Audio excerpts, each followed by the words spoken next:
اس نے اپنی صلاحیتوں کی وجہ سے نہیں کیا. وہ اس لیے نہیں کہ وہ بڑا پڑھا لکھا انسان تھا, وہ اس لیے نہیں کہ وہ بڑے امیر گھر میں پیدا ہوا تھا, وہ اس لیے کہ اس نے بڑا خواب دیکھا تھا. دنیا میں جب بھی کوئی بڑا کام ہوا ہے پہلے وہ بڑی خواب ہوتی ہے. اور یہ یاد رکھیں کہ جو بھی پرابلمز آئیں گے اس میں, جب بھی آپ اتنا بڑا پروجیکٹ کرتے ہیں اس میں پرابلمز آئیں گے, لیکن جو بھی پرابلمز ہوں گے آپ کا سی ایم آفس بھی پوری طرح آپ کے پیچھے کھڑا ہوگا, اور پھر پرائم منسٹر جو ہمارا پورا ادھر سے پوری آپ کو, جنرل حیدر بیٹھے ہوئے ہیں جو کہ پوری آپ کو فیڈرل گورنمنٹ پوری سپورٹ کرے گی کہ جب بھی کوئی مشکل وقت ہوتا ہے کیمرہ مین جا کے ایک مائک پکڑ کے لوگوں کے پاس چلا جی کیا جی نیا کدھر ہے نیا پاکستان, تو لوگ برا بھلا کہتے ہیں کہ جی مہنگائی ہو گئی, اور واقعی مہنگائی ہوئی ہے, برے حالات ہیں. وہ کہتے ہیں جی بے روزگار ہیں, کدھر ہے نیا پاکستان. ملک کے مشکل حالات ہیں تو لوگوں کے لیے مشکلات ہیں. ایک ملک کو آپ مقروض کر کے چلے جائیں, اس کو قرضے دینے ہوں, اس کے پاس مشکل سے پیسہ ہو اپنا ملک چلانے کے لیے, قرضے لے ملک چلانے کے لیے, تو جب وہ بیلٹ ٹائٹنگ کرتا ہے, خرچے کم کرتا ہے, تو اس میں تو لوگوں کو مشکل وقت گزرنا پڑے گا. یہ تو دنیا کی تاریخ ہے. اور کراچی کے عوام کے لیے بری خبر ہے. ذرائع کے مطابق وفاقی حکومت نے کے الیکٹرک کے لیے بجلی مزید مہنگی کرنے کی منظوری دے دی ہے. کہ الیکٹرک کے لیے ₹2.89 فی یونٹ اضافے کی منظوری دی گئی ہے.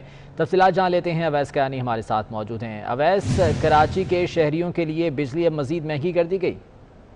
جی بالکل, آج یہ فیصلہ ہو چکا ہے اور وفاقی کابینہ نے کراچی کے لیے بجلی مزید مہنگی کرنے کی منظوری دے دی ہے. کہ الیکٹرک کے ٹیرف میں ₹2.89 فی یونٹ اضافے کی جو منظوری دی گئی ہے, یہ ای سی سی کے فیصلے کی توثیق کی گئی ہے کہ جو کہ جس میں یہ کہا گیا تھا کہ کے الیکٹرک کے لیے یہ اضافہ جو ہے وہ ناگزیر ہے. یاد رہے کہ جو جولائی 2016 سے لے کر جو 2019 کی مارچ ہے, یہ 33 ماہ بنتے ہیں جس کے لیے یہ اضافہ جو ہے وہ دیا گیا ہے, اور اس کے لیے جو ہے سبسڈی بھی رکھی گئی ہے. لیکن اس کا جو امپیکٹ آئے گا, ذرائع بتا رہے ہیں کہ وہ 55 ارب تک کا جو ہے وہ اضافی بوجھ جو ہے وہ کراچی کی عوام جو ہے وہ برداشت کریں گے.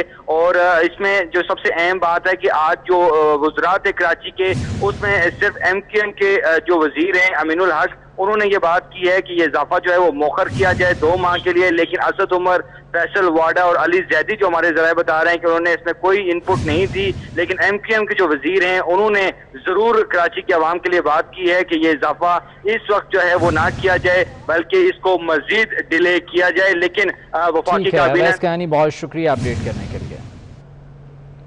سرکاری ملازمین نے تنخواہوں میں اضافے اور دیگر مطالبات کے حق میں اسلام آباد میں شدید احتجاج کیا. آئندہ منگل کو بھی احتجاج کرنے کا اعلان کر دیا. بابر شہزاد کی رپورٹ اسی بارے میں ہے. احتجاج پر احتجاج, لیکن وفاقی سرکاری ملازمین کی تنخواہیں نہ بڑھیں. وفاقی سرکاری ملازمین ایک بار پھر تنخواہوں میں اضافے اور مساوی حقوق کے مطالبات کے ساتھ متحرک ہو گئے. وزارت خزانہ کے سامنے بھرپور احتجاج کیا گیا. ملازمین کے تیور دیکھتے ہی پولیس کی بھاری نفری طلب کر کے مرکزی گیٹ بند کر دیے گئے, جس پر ملازمین نے دھرنا دے دیا. وفاقی سیکٹریٹ ملازمین کی کور کمیٹی کے سربراہ رحمان باجوہ کہتے ہیں, پہلے 32 روز تک دھرنا دیا, کمیٹی بنی, لیکن سفارشات پر عمل درآمد نہیں ہوا. اگر 126 دن تک ہمارے حکمرانوں نے دھرنا دیا تھا تو اس سے زیادہ دن بھی اگر ہمیں بیٹھنا پڑا, تو جب تک ہمارے مطالبات منظور نہیں ہوں گے, آل پاکستان امپلائیز یونینز جو ہیں ہم نے ان کو دعوت دی ہوئی ہے کہ ایک ڈیٹ کے اوپر آ جائیں. ابھی تک ہم نے ڈیٹ ڈیسائیڈ نہیں کی ہے, جیسے ہی ڈیٹ ڈیسائیڈ ہوگی ڈیفینیٹلی اکتوبر کا مہینہ ہوگا اور انشاءاللہ تعالی ہم یہاں پہ دھرنا دیں گے. رحمان باجوہ کا کہنا تھا کہ مطالبات منظور نہ ہونے تک ملک بھر کے سرکاری ملازمین ڈی چوک پر دھرنا دیں گے. آئندہ منگل کو کابینہ اجلاس کے موقع پر دوبارہ احتجاج ہوگا. اکتوبر میں ملک بھر کے ملازمین کو کال دی جائے گی. کیمرہ مین عاقب جاوید کے ساتھ بابر شہزاد ترک, 24 نیوز, اسلام آباد. وزیر اطلاعات و بلدیات سندھ سید ناصر حسین شاہ کا کہنا ہے کہ بلدیاتی نظام کی مدت پہلی مرتبہ سندھ میں مکمل ہوئی ہے. ہم نیا بلدیاتی قانون بنا رہے ہیں. کہتے ہیں موجودہ ایڈمنسٹریٹر کے اختیارات میں اضافہ کر دیا. وفاق, صوبہ, کنٹونمنٹ اور مقتدر ادارے سب آن بورڈ ہیں. تمام اداروں کو آن بورڈ لینے سے مسائل حل کرنے ہوں گے. وہ کراچی میں میڈیا سے بات کر رہے تھے. اس وقت کے جو پاورز ایڈمنسٹریٹر صاحب کو ہیں, ظاہر ہے وہ تھوڑے یونیک ہیں. اس کی وجہ یہ تھی کہ اس وقت کی ضرورت ہے, کیونکہ فیڈرلی جو ادارے ہیں فیڈرل کے یا دیگر, وہ بھی ان کے اس میں آتے ہیں. تو ظاہر ہے جو نئے آئے گا, جو میئر صاحب آئیں گے الیکٹ ہو کے, ان کے ساتھ کولیجن ضرور ہوگا, ان کے کوارڈینیشن ضرور ہوگا. جو نیا قانون ہم بنا رہے ہیں اس میں میئر صاحب کو بہت زیادہ اختیارات ہوں, اور تاکہ وہ بہتر پرفارم کر سکیں, کہ جب تک یہ معاملہ حل نہیں ہوگا تب تک نئی حلقہ بندیاں بھی نہیں ہوں گی اور الیکشنز بھی نہیں ہوں گے. لیکن ہم چاہتے ہیں کہ الیکشن فوری ہوں, اور جو 21 دن کا پیریڈ ہوتا ہے اس کے اندر ہوں. وفاقی حکومت نے زندہ جانوروں کی درآمد پر پابندی اٹھا لی. گوشت, دودھ اور دودھ مصنوعات کی درآمد پر پابندی ختم کر دی گئی ہے. اس حوالے سے تفصیلات جانیں گے وقاص عظیم سے. وقاص, اپڈیٹ کیجیے گا. جی, وفاقی حکومت کی جانب سے گزشتہ کافی عرصے سے زندہ جانوروں کی درآمد کے اوپر پابندی لگائی ہوئی تھی, لیکن آج وزارت کامرس کی جانب سے امپورٹ پالیسی آرڈر میں ترامیم کا جو نوٹیفیکیشن ہے وہ جاری کر دیا گیا ہے, اور وفاقی حکومت نے زندہ جانوروں کی درآمد پر پابندی اٹھا دی ہے, جس کے مطابق پاکستان میں اب گوشت, دودھ اور دودھ کی جو مصنوعات ہیں اس کے اوپر بھی پابندی ختم کر دی گئی ہے. اور اس نوٹیفیکیشن کے مطابق بھینسیں, بھیڑیاں اور جو بکریاں ہیں وہ پاکستان میں درآمد کی جا سکیں گی. اس کے علاوہ جو پالتو کتے ہیں, بلیاں ہیں, وہ بھی پاکستان میں درآمد کرنے کی اجازت دے دی گئی ہے, جبکہ کھالیں اور پالتو جانوروں کی جو خوراک ہوتی ہے وہ بھی پاکستان میں درآمد کی جا سکے گی. جی ٹھیک ہے وقاص عظیم, بہت شکریہ اپڈیٹ کرنے کے لیے. کراچی میں 6 مہینے کی طویل بندش کے بعد شادی ہالز کھولنے کی اجازت دے دی گئی, جس پر شادی ہالز مالکان اور ملازمین نے اطمینان کا اظہار کیا. ایسے ہی ایک شادی ہال پر موجود ہیں ہمارے نمائندے محمد علی خان, ان سے تفصیلات جانیں گے. علی, بتائیے گا. جی بالکل, میں اس وقت موجود ہوں شہر قائد میں ایک شادی ہال کے اوپر. جس طریقے سے آج تعلیمی سرگرمیاں بحال ہوئی ہیں 15 ستمبر سے, اسی طریقے سے آج ایس او پیز کے تحت شادی ہالز کو بھی کام کرنے کی اجازت دی گئی ہے. میں اس وقت ایک شادی ہال میں موجود ہوں اور اس کے مینیجر اس وقت ہمارے ساتھ موجود ہیں. جانتے ہیں ان سے کہ اس وقت یہ کس طرح کی تیاریاں اور کس طریقے کی پروگرام کو جو ہے وہ ہینڈل کرنے کی تیاریاں کر رہے ہیں. یہ الحمدللہ آج سے ہماری پہلی اوپننگ ہے, جو 6 منتھ کے بعد آج جو ہم پہلا اپنا پروگرام کرنے جا رہے ہیں. ایس او پیز کے تحت سینیٹائزر گیٹ ہیں, جس کے اندر ہم ہینڈ سینیٹائزر واش رومز کے اندر, واش بیسنس کے اوپر, اور ایس او پیز کے تحت جیسے ٹیبل کے اوپر پہلے ہماری 5 تقریباً 10 افراد بیٹھتے تھے, ہم اس کے اندر 4 بٹھا رہے ہیں. اب ایس او پیز کے تحت اب ہم پورا پروگرام کر رہے ہیں.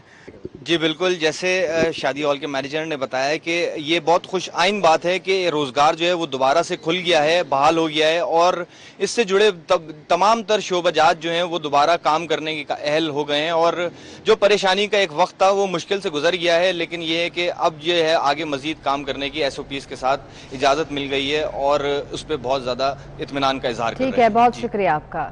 وفاقی وزیر فواد چودھری نے زیادتی کے کیسز میں سخت سزاؤں کے مطالبے کی مخالفت کر دی. فواد چودھری کہتے ہیں کہ ریپ کیس میں سزا ہی نہیں ہو رہی. کہتے ہیں کہ صرف 5% مجرموں کو سزا ہوتی ہے. پہلے سزا تو دیں, پھر بات کریں کہ سزا سخت کرنے کی ضرورت ہے یا نہیں. ان کا مزید کیا کہنا تھا آپ کو دکھاتے ہیں. عوام اور خواص یہ چاہتے ہیں جناب اسپیکر کہ ملزمان کو سرعام پھانسی دی جائے, کہ اگر پچھلے مقدمات میں لوگوں کو سرعام پھانسی پر لگایا ہوتا, سزائیں دی ہوتی, تو اگلے واقعات نہ ہوتے. اگر پھانسیاں دینے سے معاملہ حل ہوتا تو یہ معاملہ آسان تھا. زینب کے کیس میں کیس 2 ہفتے بھی نہیں چلا, ملزم کو پھانسی ہوئی.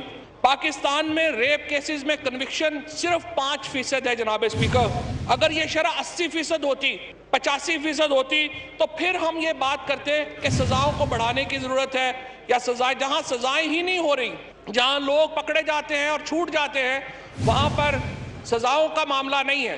ہمیں لوگوں کو پکڑے جانے کا معاملہ ہے, ان کی کنوکشن کا معاملہ ہے, اور جب تک ملزم پکڑے نہیں جا رہے, نہیں ہو رہی, تو باقی بحث irrelevant ہو جاتی. کراچی میں نجی اسکول میں 15 سالہ طالبہ اریبہ سیڑھیوں سے گر کر ہلاک ہو گئی. بچی کے والدین نے قانونی کارروائی سے انکار کر دیا. پولیس نے اسکول انتظامیہ سے پوچھ گچھ کر کے تفتیش کا آغاز کر دیا ہے. دانیال سید کی رپورٹ دیکھیے.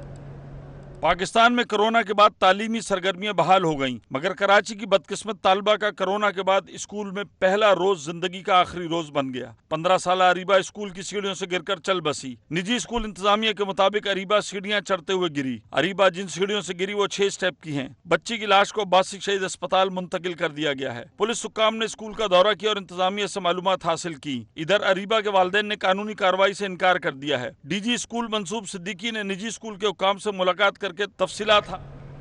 اور اس بلیٹن سے اتنا. حاضر ہوں گے ہیڈ لائنز کے ساتھ.